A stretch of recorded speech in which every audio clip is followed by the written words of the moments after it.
بسم الله الحمدلله.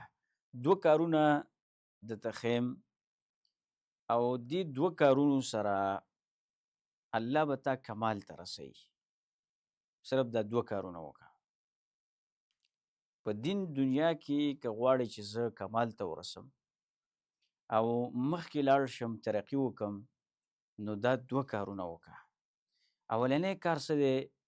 هغه کوشش کول دي. کوشش کول چې څومره ته کوشش کې، ته سعی کې او مخکې د تلو دپاره سوچ کې، فکر کې، دومره به ته مخکې ځې. او دویمه خبره دا ده چې په ځان کې به تقوا راولي، د الله یره او د الله خوف دا به ستا په زړه کې پروت وي.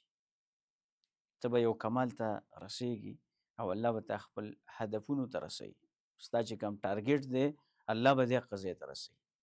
او دا خبره د سورة عنکبوت په دې آیات کې الله سبحانه وتعالی ذکر کړې ده، والذین جاهدوا فینا لنهدینهم سبلنا.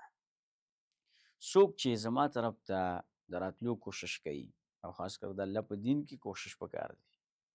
الله ته په ځان نږدې کولو کې کوشش پکار دی چې مونږ الله ته نږدې شو. نو ته به کوشش کې، کوشش لاره به نه پرېږدې. وان الله لمع المحسنین، الله به د نیکانو خلکو ملګری دی. ځان نه به نیک انسان جوړ کی، تقوا به په ځان کې راولي، نو الله سبحانه وتعالی به تا ته بندې دروازې کولاوي.